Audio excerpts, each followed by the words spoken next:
नमस्कार। आज की इस वीडियो में हम ब्रह्मांड एवं सौरमंडल के बारे में विस्तृत अध्ययन करेंगे। ब्रह्मांड के विषय में जानने के लिए मानव सदैव उत्सुक रहा है। मानव के विकास तथा विज्ञान की प्रगति के साथ साथ विश्व के संदर्भ में अनेक अवधारणाओं में परिवर्तन आता गया है। खगोल शास्त्र का विकास, शक्तिशाली दूरबीनों का आविष्कार, अत्यंत संवेदनशील कृत्रिम उपग्रहों का प्रक्षेपण, अंतरिक्ष में प्रयोगशालाओं की स्थापना, फिर से प्रयुक्त किए जा सकने वाले उन्नत अंतरिक्ष यान आदि से मानव के ब्रह्मांड विषयक ज्ञान में अत्यधिक वृद्धि हुई है। किंतु आज भी अंतरिक्ष का ओर छोर क्या है, इसके अनेक प्रश्नों एवं जिज्ञासाओं का समाधान बाकी है। ब्रह्मांड ब्रह्मांड संपूर्ण अंतरिक्ष, उसमें स्थित द्रव्य एवं ऊर्जा का समग्र रूप है। टोटल जो है उसको हम यूनिवर्स कहते हैं। इसका अनुमानित विस्तार 20 अरब प्रकाश वर्ष वह दूरी है जिससे हम अंतरिक्ष की दूरी ज्ञात करते हैं, नापते हैं। प्रकाश वर्ष वह दूरी है जिसके प्रकाश द्वारा निर्वात में एक वर्ष में तय किया जाता है। प्रकाश की गति शून्य में 299,792.5 किलोमीटर प्रति सेकंड होती है। ब्रह्मांड की उत्पत्ति के संबंध में अनेक मत प्रकट किए गए हैं। इनमें बिग बैंग का सिद्धांत नवीनतम एवं ज़्यादा महत्वपूर्ण माना जाता है। बिग बैंग सिद्धांत क्या है, उसका हम अध्ययन करते हैं। बिग बैंग या महाविस्फोट सिद्धांत का प्रतिपादन भौतिक शास्त्री जॉर्ज लीमित्रे ने 1927 में किया। यह आइंस्टीन के प्रसिद्ध सामान्य सापेक्षवाद के सिद्धांत पर आधारित था। इसके अनुसार 12 से 14 अरब वर्ष पूर्व संपूर्ण ब्रह्मांड संघनित एवं उच्च ताप वाली परमाणविक इकाई या ध्रुव के रूप में था। लगभग 13.7 अरब वर्ष पूर्व इसमें एक महाविस्फोट होने से अत्यधिक ऊर्जा का उत्सर्जन हुआ तथा इसका तीव्र विस्तार होने लगा। अब इसका विस्तार निरंतर हो रहा है। आकाशगंगाएं, निहारिकाएं, तारे, धूमकेतु, ग्रह, उपग्रह आदि सभी उसी विस्फोट से बने हैं। ब्रिटिश वैज्ञानिक हिग्स ने 1964 में बिग बैंग के बाद ब्रह्मांड के ध्रुवों को मिलने वाले भार के सिद्धांत का प्रतिपादन किया, जो कि भारतीय वैज्ञानिक सत्येंद्रनाथ बोस के बोसोन सिद्धांत पर आधारित था। इसे बाद में हिग्स बोसन सिद्धांत के नाम से जाना गया। इस सिद्धांत ने ब्रह्मांड की उत्पत्ति के अनेक रहस्यों से पर्दा उठाया है। आकाशगंगा ब्रह्मांड में असंख्य आकाशगंगाएं हैं। एक मंदाकिनी या आकाशगंगा लगभग 1 खरब तारों का विशाल पुंज होता है जो गुरुत्वाकर्षण शक्ति से परस्पर बंधे होते हैं।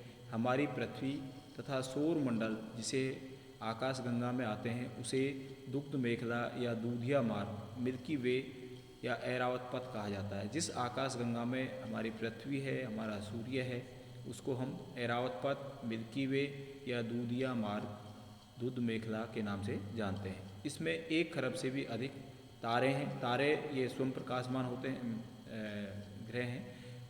हमारा सूर्य उनमें से एक है। हमारी आकाशगंगाएं सर्पिलाकार आकृति में विस्तृत हैं। इसके केंद्रीय भाग की मोटाई लगभग 5000 प्रकाश वर्ष है। हमारा सौरमंडल आकाशगंगा के भारी छोर पर स्थित है।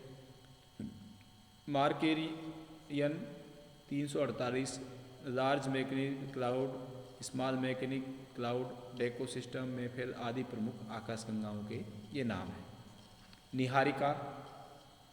निहारिका धूल एवं गैस का एक बादल होता है। इसमें करोड़ों तारे एक गुच्छे के रूप में होते हैं। इस अत्यधिक प्रकाशमान पिंड की आकृति सर्पिल आकार की होती है। इसकी नाभि में अनेक प्रज्वलनशील गैस होती हैं। निहारिकाओं का प्रकाश घटता एवं बढ़ता रहता है। एक अनुमान के अनुसार ब्रह्मांड में लगभग 50,000 निहारिकाएँ विद्यमान हैं। प्रारंभ में निहारिकाओं को भी आकाशगंगा ही समझा जाता था। पृथ्वी के 1600 प्रकाश वर्ष दूर स्थित नीले एवं हरे रंग की निहारिका ओरियन, केनियन, विंसिटी, लायरा आदि प्रमुख निहारिकाएँ सौरमंडल में मौजूद हैं। तारे तारे हीलियम एवं हाइड्रोजन गैसों के बादलों के सिकुड़ने से बनते हैं। तारों में निरंतर ऊष्मा और ऊर्जा पैदा होती है, जिसके कारण ये टिमटिमाते रहते हैं। सूर्य भी एक तारा है। सूर्य के बाद दूसरा निकटतम तारा प्रोक्सिमा सेंचुरी है, जो 4.5 प्रकाश वर्ष दूर है। रिंगल तथा हमारी पृथ्वी से 450 प्रकाश वर्ष दूर है। प्रत्येक तारे का जीवन काल निश्चित होता है। अधिक चमकीले तारों की आयु कम होती है। तारों के समूह जो विशिष्ट आकृतियों में दृष्टिगोचर होते हैं, उन्हें तारामंडल कहते हैं। इनमें हाइड्रा, सेंट्रोस, जेमिनी, लियो, विग्रह आदि प्रमुख हैं। तारे अलग अलग प्रकार से अंतिम अवस्था को प्राप्त होते हैं। श्वेत वामन, व्हाइट ड्वार्फ, यह अवस्था सूर्य के समान द्रव्यमान वाले तारे प्राप्त करते हैं। इस अवस्था में तारे का तापमान अत्यधिक हो जाता है। वह सफ़ेद रंग का एवं अधिक चमकीला बन जाता है एवं अंततः ठंडा होकर समाप्त हो जाता है। इसको हम श्वेत वामन कहते हैं। इस डायग्राम में आप देख रहे हैं, सूर्य सबसे निकट ग्रह इसका बुध है, फिर शुक्र, पृथ्वी के बाद मंगल, ये बीच में जो छोटे हैं इनको क्षुद्र ग्रह कहते हैं, और ये बृहस्पति सबसे बड़ा ग्रह है, फिर शनि, अरुण, वरुण, यम। ये आपके पृथ्वी से सूर्य से इनकी जो दूरी, साइज इसमें दी गई है। सुपरनोवा ऐसे तारे का द्रव्यमान सूर्य से 6 गुना अधिक होता है। इसमें उत्पन्न अत्यधिक ऊर्जा के कारण तारे के भार का कवच एक विस्फोट के साथ नष्ट हो जाता है। इसे सुपरनोवा कहते हैं। ब्लैक होल, यदि कोई तारा सूर्य के द्रव्यमान से 15 गुना अधिक बड़ा हो तो सुपरनोवा विस्फोट के बाद भी उसका क्रोड सिकुड़ता रहता है, में समस्त द्रव एक बिंदु में ही समा जाता है एवं अदृश्य प्राय हो जाता है। इस अवस्था में उसका घनत्व एवं गुरुत्वाकर्षण बहुत अधिक हो जाता है। इससे गुरुत्वाकर्षण क्षेत्र में प्रकाश की किरणें तक अवशोषित हो जाती हैं।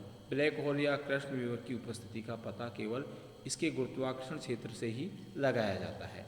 तो ये हमारे सौरमंडल की उत्पत्ति या उससे संबंधित बातें थी। अब आता है सौरमंडल। सौरमंडल में कौन कौन से ग्रह, इसकी क्या घूर्णन, परिक्रमण, दूरी है, उसका हम विस्तृत चर्चा करेंगे इसमें। सौरमंडल, हमारी आकाशगंगा की सर्पिल भुजाएं दूर दूर तक फैली हैं और इन्हीं में से एक भुजा में हमारा सौरमंडल है। सूर्य तथा इसके चारों ओर परिक्रमा करते हुए पृथ्वी सहित 9 ग्रह, उनके उपग्रह, क्षुद्र ग्रह, उल्काएँ, धूमकेतु आदि मिलकर सौरमंडल या सौर परिवार की रचना करते हैं। हमारे सौरमंडल के विभिन्न सदस्य निम्न अनुसार हैं। सूर्य, सौरमंडल का केंद्र, ये सौर परिवार का मुखिया है। सूर्य एक छोटा तारा है जो आकाशगंगा के केंद्र से आधुनिक गणना के अनुसार 32,000 प्रकाश वर्ष की दूरी पर सर्पिल भुजा के एक सिरे पर स्थित है। खगोल वैज्ञानिकों द्वारा अति परिष्कृत टेलीस्कोप से किए गए नवीनतम आकलन के अनुसार सूर्य आकाशगंगा के केंद्र की परिक्रमा 217 किलोमीटर प्रति सेकंड से कर रहा है। अपनी आकाशगंगा का एक चक्कर लगाने में इसे 226 मिलियन 22.6 करोड़ वर्ष लगते हैं। ये अवधि एक प्रकाश वर्ष कहलाती है। लाइट ईयर या कॉस्मिक ईयर, इसमें 22.6 करोड़ वर्ष का जो समय होता है उसको हम एक ब्रह्मांड वर्ष कहते हैं। अन्य तारों की भांति सूर्य से में 71% हाइड्रोजन, 26.5% हीलियम, 2.5% अन्य तत्व पाए जाते हैं। इसके आंतरिक भाग में होने वाले ताप नाभिकीय क्रियाओं से सौर ऊर्जा उत्पन्न होती है। सूर्य की सतह पर 6000 डिग्री सेल्सियस तथा क्रोड, इसके आंतरिक भाग का जो सेंटर है उसमें 2 अरब सेल्सियस तक तापमान होने का अनुमान है, इसलिए इसे आग का गोला कहा जाता है। सूर्य का ताप का केवल 2 अरबवां भाग ही हम तक पहुंचता है। सौरमंडल के सभी सदस्यों को प्रकाश एवं ऊर्जा सूर्य से ही प्राप्त होती है। आगे चलकर आपको कंपटीशनों में जो जीके के क्वेश्चन हैं तो ये सारी चीज़ें, बड़ा क्वेश्चन यदि इस पर नहीं भी आता है तो ये सारे कि इसमें सूर्य में हमारा हाइड्रोजन कितना है, हीलियम कितना है, अन्य तत्वों की या इसका सतह पर या आंतरिक भाग में तापमान कितना है, इनकी जानकारी होना अति आवश्यक है। इसलिए ज्योग्राफी में हर लाइन में आपका जीके का क्वेश्चन बनता है। सूर्य का चमकने वाला जो भाग हमें दिखाई देते हैं उसे प्रकाश मंडल, फोटोस्फीयर या दीप्तिमान स्तर कहते हैं। इसमें प्रकाश एवं ताप उत्पन्न होता है। इसी भाग में काले धब्बे भी पाए जाते हैं। प्रकाश मंडल के ऊपरी गुलाबी रंग का मंडल वर्णमंडल या क्रोमोस्फीयर होता है। यहाँ अत्यंत तप्त गैसों की प्रचंड ज्वालाएं एवं लपटें उठा करती हैं, जो निम्न प्रभामंडल लोअर कोरोना तक पहुँचती हैं। प्रभामंडल कोरोना या सौर किरीट सूर्य से उठती हुई ज्वालाओं से बनता है। ये सूर्य का गोल बाहरी चमकदार भाग है। इसे सूर्य ग्रहण के समय सूर्य के चारों ओर देखा जा सकता है। प्रकाश किरण संबंधी खोजों से पता चला है कि वर्णमंडल और सौर किरीट के बीच में एक बहुत संकरा एवं स्पष्ट क्षेत्र है, जिसे संक्रमण क्षेत्र कहते हैं। सूर्य का सबसे कम घनत्व का क्षेत्र सौर किरीट है। सूर्य सभी दिशाओं में प्रोटॉन, हाइड्रोजन एवं अणुओं के नाभिक के रूप में अपने तत्व को लगातार बरसाता रहता है। कभी कभी यह उत्सर्जन बहुत अधिक होता है। इसे सौर ज्वाला, सोलर प्रोमिस कहते हैं। सूर्य की सतह से उठती हुई लपटों को वास्तव में तप्त गैसों की आंधी होती है। सूर्य की सतह पर धब्बे दिखाई देने वाले निशानों को सूर्य कलंक, सनस्पॉट कहते हैं। सूर्य की सतह के तापमान 6000 डिग्री सेल्सियस या इसका तापमान अपेक्षाकृत लगभग 1500 डिग्री सेल्सियस कम होने के कारण ये काले धब्बे दिखाई देते हैं। इन धब्बों का जीवन काल कुछ घंटों से लेकर कई सप्ताह तक होता है। जब सूर्य में बहुत से धब्बे दिखाई देते हैं तो उनके प्रभाव से पृथ्वी पर चुंबकीय झंझावात, मैग्नेटिक स्टॉर्म आते हैं। ऐसा लगभग 11 वर्ष के अंतराल पर देखा जाता है। धब्बों के मध्य का भाग प्रछाया या चमकीले किनारे उपछाया कहलाते हैं। तो जो ये चुंबकीय झंझावात का जो टाइम है, हर 11 साल बाद में ये आते रहते हैं। सूर्य अपने अक्ष पर 29.4 दिन में एक चक्कर अपनी धुरी पर जो घूर्णन करता है उसमें इसको 29 दिन लगते हैं, किंतु ध्रुवों पर घूर्णन की गति 33 दिन है। सूर्य का व्यास 13,92,530 किलोमीटर है, जो पृथ्वी के व्यास से 109 गुना अधिक है। इसकी गुरुत्वाकर्षण शक्ति पृथ्वी से 28 गुना अधिक है। पृथ्वी से इसकी औसत दूरी 14.96 करोड़ किलोमीटर या 8.22 प्रकाश मिनट है। इसका आपेक्षिक घनत्व 1.41 है, जो पृथ्वी का 1/4 है। ग्रह एवं उपग्रह।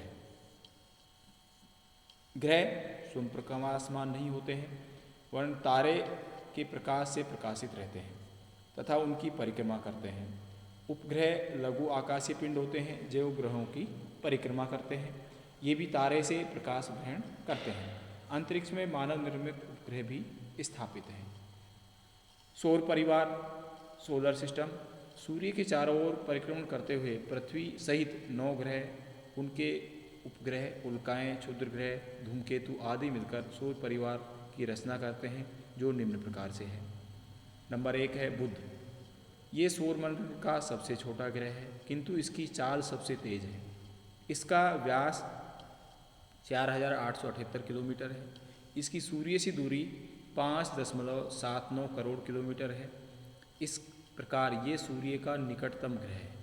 इसका अक्ष पर घूर्णन समय 58.65 दिन और सूर्य के चारों ओर परिक्रमण का समय 88 दिन है। हम जानते हैं कि घूर्णन हम अपने अक्ष पर घूमना कहते हैं और परिभ्रमण में या परिक्रमण में सूर्य के चारों ओर चक्कर लगाने, उसको हम परिभ्रमण गति कहते हैं। बुध का कक्षीय झुकाव 60 डिग्री है तथा घनत्व 5.43 है। इसकी सतह चंद्रमा जैसी दिखाई देती है, यहाँ वायुमंडल नहीं है।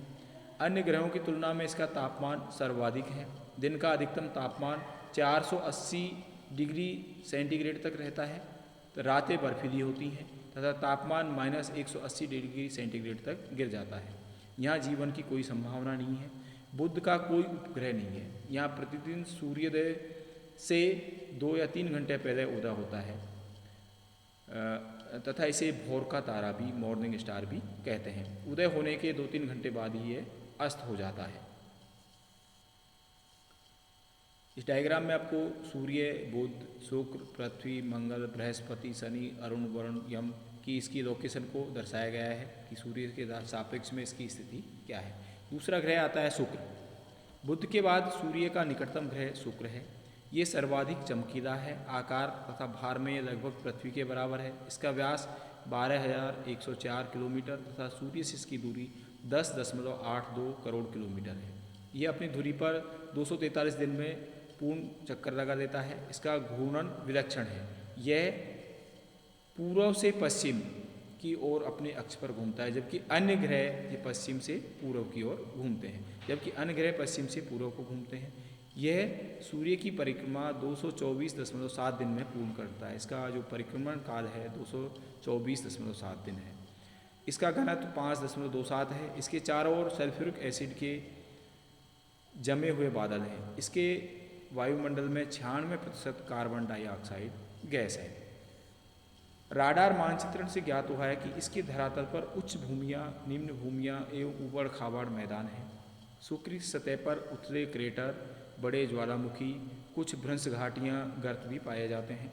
इसकी सतह का औसत तापमान 227 डिग्री सेंटीग्रेड है। इसका कोई उपग्रह नहीं है। इसे सूर्यास्त के बाद पश्चिम आकाश में क्षितिज में कुछ ऊंचाई पर देखा जा सकता है। यह सूर्योदय एवं सूर्यास्त से पहले पूर्व दिशा में चमकते हुए देखा जाता है। इसे संध्या का तारा या इवनिंग स्टार भी कहा जाता है।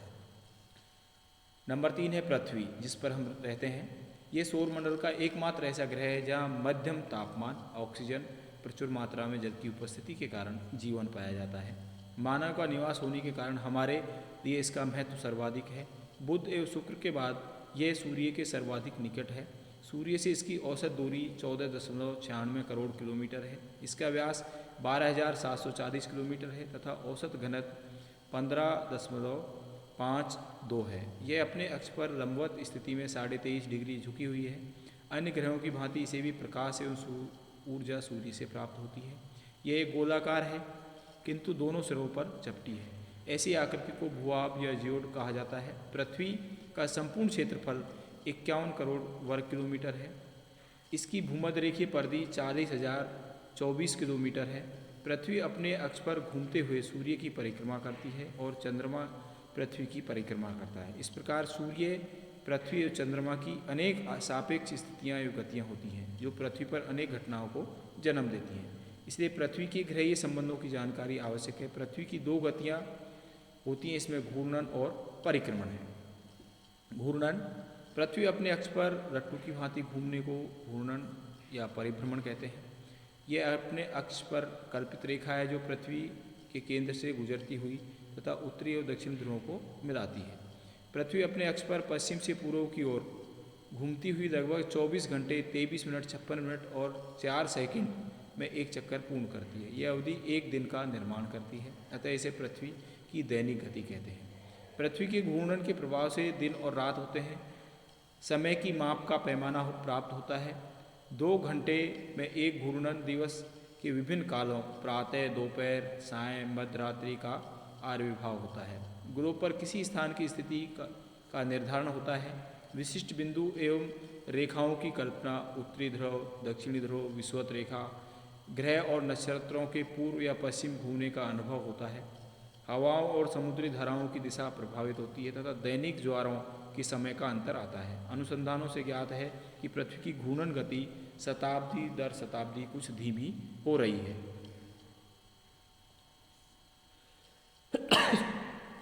परिक्रमण, घूर्णन करती हुई पृथ्वी अंडाकार कक्ष में सूर्य की परिक्रमा करती है, इसे परिक्रमण कहते हैं। सूर्य इस अंडाकार मार्ग के मध्य में स्थित न होकर एक और स्थित है। इसी कारण सूर्य की परिक्रमा करती हुई पृथ्वी वर्ष में एक बार सूर्य के निकट और एक बार अधिकतम दूरी पर होती है। 4 जुलाई को सूर्य से निकटतम दूरी 15.2 करोड़ किलोमीटर पर होती है। इस स्थिति को अपसौर कहा जाता है। सूर्य की निकटतम स्थिति 14.7 करोड़ किलोमीटर है, जो 3 जनवरी को होती है। इससे हम उपसौर कहते हैं। पृथ्वी अपनी घूर्णन या परिक्रमण की दिशा में ही पश्चिम से पूर्व सूर्य के चारों ओर एक परिक्रमा 365 से 1 दिन 1/4 दिन या 365 दिन 5 घंटे 48 मिनट 46 सेकंड में पूर्ण करती है। इस अवधि को 1 वर्ष कहते हैं।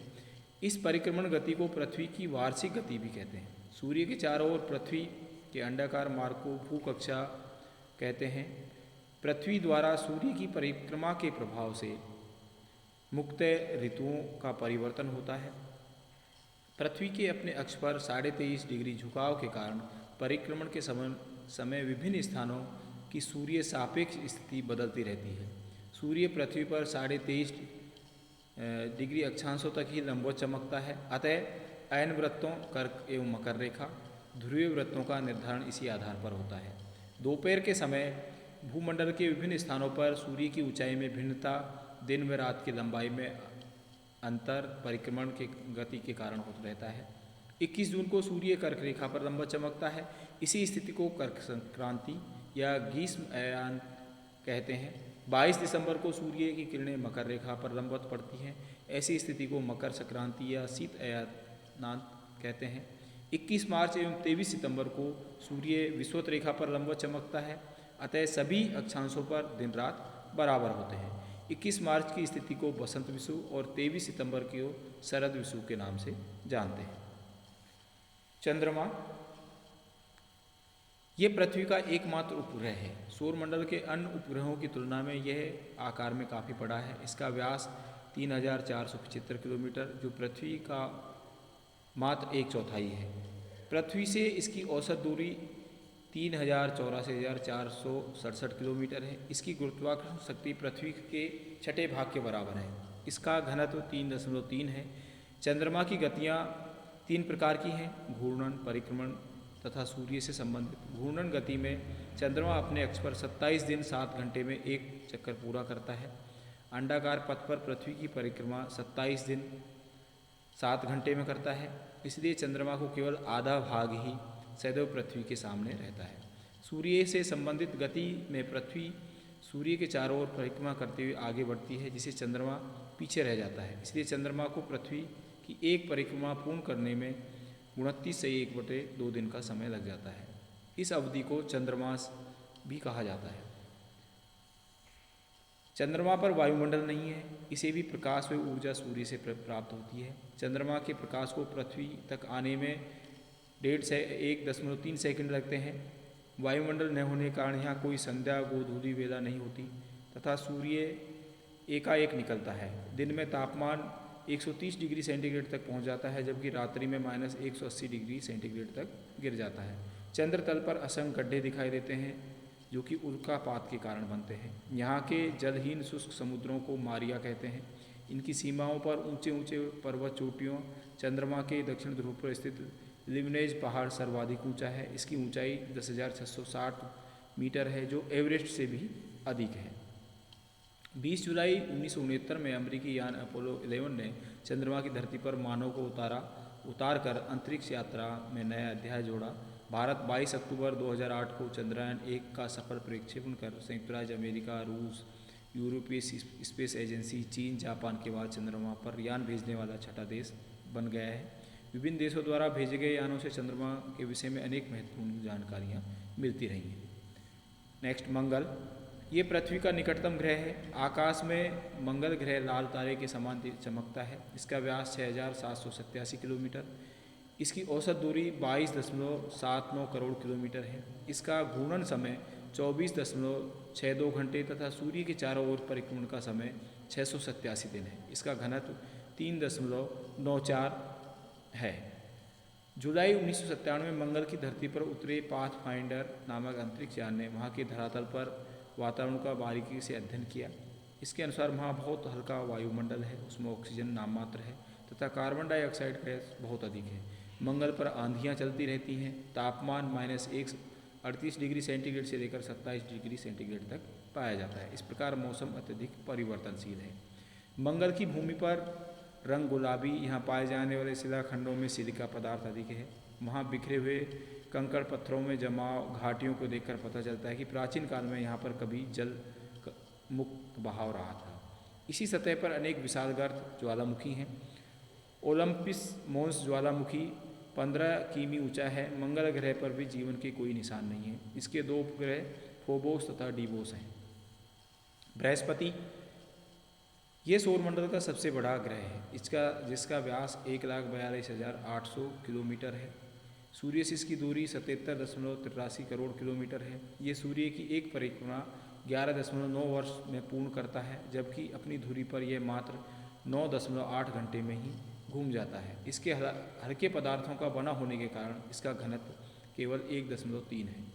यहाँ के वायुमंडल में हाइड्रोजन, हीलियम गैसों की प्रमुखता है। इसकी सतह पर प्राय तूफान उमड़ते रहते हैं। पायोनियर, वाइजर, गैलीलियो आदि अंतरिक्ष यानों द्वारा ली गए चित्रों से पता चला है कि बृहस्पति पर भी शनि की तरह वलय हैं, किंतु ये बहुत हल्के व अति सूक्ष्म धूलकणों के बने हुए हैं। बृहस्पति पर महान लाल धब्बा, ग्रेट रेड स्पॉट पाया जाता है, जो कि अशांत बादलों के घेरे में विशाल चक्रवात है।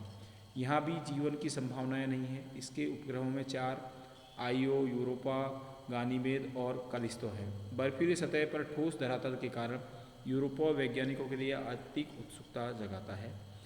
अब तक प्राप्त जानकारी के अनुसार नवग्रहों में पृथ्वी, बृहस्पति में ही चुंबकीय क्षेत्र पाया जाता है। बृहस्पति का चुंबकीय क्षेत्र पृथ्वी से कई गुना शक्तिशाली है। शनि, ये बृहस्पति के बाद सौरमंडल का सबसे बड़ा ग्रह है, जिसका व्यास 1,20,600 किलोमीटर है। ये सूर्य से 142.7 करोड़ किलोमीटर दूर है। ये सूर्य के चारों ओर एक परिक्रमा 29.5 वर्ष में करता है। इसका घूर्णन समय 10.2 घंटे है। इसका घनत्व 0.7 है, जो कि सौरमंडल के सभी ग्रहों में सबसे कम है। इसके चारों ओर पाए जाने वाले वलय भी इसकी विशिष्टता प्रदान करते हैं। ये वलय मुख्य पिंड से लगभग 12,000 किलोमीटर की दूरी बनाए रखते हैं। इनकी संरचना छोटे छोटे उल्कापिंडों में कणों से हुई है। ये वलय पारदर्शक है। बायोजेयर, पायोनियर यानों से इस ग्रह के बारे में अनेक महत्वपूर्ण सूचनाएं प्राप्त हुई हैं। यहाँ का औसत तापमान -150 डिग्री सेंटीग्रेड है। वायुमंडल में मुख्यतः हाइड्रोजन, कुछ मात्रा में हीलियम गैस पाई जाती है। यहाँ भी जीवन नहीं है। अब तक के इसके 22 उपग्रहों की पहचान की जा चुकी है। सबसे बड़े उपग्रह टाइटन, नाइट्रोजनीय वातावरण और हाइड्रोकार्बन मिलने के कारण जीवन की संभावनाएं व्यक्त की गई हैं, किंतु इसकी पुष्टि नहीं हुई है। अरुण, यह ग्रह सूर्य से 286.7 करोड़ किलोमीटर दूर स्थित है। इसका व्यास 51,800 किमी तथा घनत्व 1.70 है। यह अपने अक्ष पर 98 डिग्री झुका हुआ है, जिसमें मौसमी दशाएं अत्यधिक प्रभावित हैं। इसका घूर्णन समय 10.8 घंटे तथा सूर्य के चारों ओर परिक्रमण का समय 84 वर्ष है। अत्यधिक अक्षीय झुकाव के कारण यहाँ एकमात्र ऐसा ग्रह है जो ध्रुव से ध्रुव तक अपनी प्रतीक्षा कक्षा में सूर्य के सम्मुख रहता है, अर्थात इसके ध्रुवीय क्षेत्र सर्वाधिक सूर्यताप प्राप्त करते हैं। तापमान -180-85 डिग्री सेंटीग्रेड पाया जाता है। घूर्णन की दिशा भी हमारी पृथ्वी की तरह पूर्व की ओर नहीं है, बल्कि पश्चिम से पश्चिम की ओर है। परिणामस्वरूप यहाँ सूर्य पश्चिम में उगता है। धरातल पर संभवतः कठोर चट्टानें भी हैं। वायुमंडल में हाइड्रोजन, हीलियम, मीथेन गैसों की प्रमुखता है। यहाँ भी जीवन की कोई संभावना नहीं है। नेक्स्ट है वरुण। यह ग्रह अरुण से बहुत अधिक मिलता जुलता है। सूर्य से इसकी दूरी 449.7 करोड़ किलोमीटर है। इसका व्यास 48,600 किलोमीटर तथा घनत्व 1.60 है। इसे सूर्य के चारों ओर एक चक्कर लगाने में 165 वर्ष लगते हैं, जबकि अपनी धुरी पर चक्कर लगाने में 15.8 घंटे में पूर्ण करता है। ये हल्के नीले रंग की अपनी आभा वाला है। इसका प्रमुख कारण वायुमंडल में मीथेन की प्रमुखता है। यहाँ का तापमान -200 डिग्री सेंटीग्रेड रहता है, तो यहाँ पे जीवन की कोई संभावना नहीं है। बायोजेयर 2 ने वरुण के चारों ओर 5 हल्के वलयों का पता लगाया है। इसके 4 उपग्रहों को पहचान लिया, जिसमें टाइटन उपग्रह रंगीन है। नेक्स्ट, यम या कुबेर। यह ग्रह सौरमंडल का सबसे बाह्यवर्ती ग्रह है, जो सूर्य से 590 करोड़ किलोमीटर दूर स्थित है। इसका व्यास 12,000 किमी है तथा घनत्व 4 है। इसे सूर्य की परिक्रमा करने में 248 वर्ष लगते हैं। इसका घूर्णन समय 6.38 दिन है। इसकी संरचना में चट्टानों में जमी हुई गैसों का योगदान है, अतः अनिश्चित कक्षा में सूर्य की परिक्रमा करता है। यहाँ भी तापमान बहुत कम पाया जाता है। अधिकतम तापमान -222 डिग्री सेंटीग्रेड रहता है। यहाँ भी जीवन की संभावनाएं नहीं है। इस उपग्रह कैरोन की पहचान की जा चुकी है, जो कि आकार में इसका आधा होने के कारण 2 ग्रहों का आभास देता है। क्षुद्र ग्रह। क्षुद्र ग्रह को ग्रहिका भी कहते हैं। ये छोटे छोटे आकाशीय पिंड हैं जो मुख्यतः मंगल और बृहस्पति के बीच पाए जाते हैं। ये सभी ग्रहों के समान सूर्य के चारों ओर निश्चित पथ पर चक्कर लगाते हैं। ऐसा माना जाता है कि ग्रहों की रचना के उपरांत कुछ बड़े ग्रहों से विखंडित हो जाने से क्षुद्र ग्रह बने हैं। कुछ वैज्ञानिकों का मत है कि अंतर तारकीय द्रव जो कि बड़े बड़े ग्रहों का रूप नहीं ले पाया। क्षुद्र ग्रहों का व्यास 1 किलोमीटर से लेकर सैकड़ों किलोमीटर तक पाया जाता है। अब तक 20,000 से अधिक क्षुद्र ग्रह मिल चुके हैं। इनमें 5,000 की कक्षाओं का वैज्ञानिक मापतोल कर दिया गया है। अनुमान लगाया कि अब तक खोजे गए सभी क्षुद्र ग्रहों का कुल भार पृथ्वी के लगभग 1250वां भाग है। शायद इसलिए इन पिंडों में से किसी को ग्रह नहीं कहा जाता। सभी क्षुद्र ग्रहों की कक्षाएं मंगल और बृहस्पति कक्षाओं के भीतर सीमित हो ऐसा नहीं है। कई क्षुद्र ग्रहों की कक्षाएं इतनी दीर्घवृत्ताकार हैं कि वो पृथ्वी के निकट होकर जाती है। अनुमान है कि पृथ्वी पर विशाल डायनासोर का अंत किसी क्षुद्र ग्रह की धरती से टकरा जाने से हुआ है। सेरेस, प्लास, जूनो, वेस्टा, रास्ता आदि क्षुद्र ग्रह काफ़ी बड़े हैं। सेरेस का व्यास 900 किलोमीटर है। इसके धरातल पर अनेक बड़े बड़े गर्त दिखाई देते हैं। पुच्छल तारे सौर परिवार के ही अंग हैं जो निश्चित अवधि पर देखे जाते हैं और सूर्य की परिक्रमा करते हैं। इसकी गति सूर्य के निकट आकर बढ़ जाती है। हैरी ने इसका विस्तृत अध्ययन किया। एक पुच्छल तारे का नामकरण भी हैरी के नाम पर किया गया है। पुच्छल तारों का भ्रमण दीर्घवृत्ताकार होता है, अतः सूर्य के निकट आने पर ये हमें दिखाई देते हैं। पुच्छल तारों को प्रकाश सूर्य से प्राप्त होता है। संरचना की दृष्टि से पुच्छल तारे के 3 भाग, सिर, मध्यपिंड तथा पूंछ। सिर गोलाकार, चमकीला तथा बड़ा होता है। यदि पुच्छल तारे का सिर बृहस्पति ग्रह से भी दुगना बड़ा है। इसे कोमा भी कहते हैं। सिर वाले भाग में निरंतर धूल कणों का विसरण होता रहता है। मध्यपिंड ठोस रूप में होता है। सूर्य के निकट आने पर ठोस पिंड जलकर गैस उत्पन्न करता है। ये गैसें पूंछ का निर्माण करती हैं। विकर्षण प्रभाव के कारण पूंछ सदैव सूर्य की विपरीत दिशा में दिखाई देती है, जो लाखों किमी तक लंबी होती है। उल्का आकाश में टूटते तारों के रूप में दिखाई देती है। ये सौरमंडल के सूक्ष्म आकाशीय पिंड हैं जो सूर्य के चारों ओर परिक्रमण करते हैं और कभी कभी पृथ्वी के गुरुत्वाकर्षण प्रभाव से प्रभावित होकर पृथ्वी के वायुमंडल में प्रवेश कर जाते हैं। वायुमंडल के घर्षण से उत्पन्न ताप से ये जलने लग जाते हैं। इसी कारण आकाश में प्रकाश की रेखा के रूप में दिखाई देते हैं। बड़ी उल्काएं कभी कभी घर्षण प्रभाव से पूर्णतः जल नहीं पाती और वो पृथ्वी पर ठोस चट्टानों के रूप में गिर जाते हैं, जिसे हम उल्कापात कहते हैं। अंतरिक्ष में उल्कापात रात दिन होते रहते हैं। जिन उपग्रहों पर वायुमंडल नहीं है वहाँ हल्का उल्कापात बहुत अधिक होता है। उल्का में लगभग 90% तक लोहा और 7% तक निकल धातुएं होती हैं। तो आज की इस वीडियो में हमने सौरमंडल के बारे में विस्तृत अध्ययन किया और सौर परिवार के विभिन्न सदस्यों का विस्तृत अध्ययन देखा हमने और ब्रह्मांड के बारे में भी हमने जानकारी प्राप्त की। इस वीडियो में इतना ही। That's all. Thank you.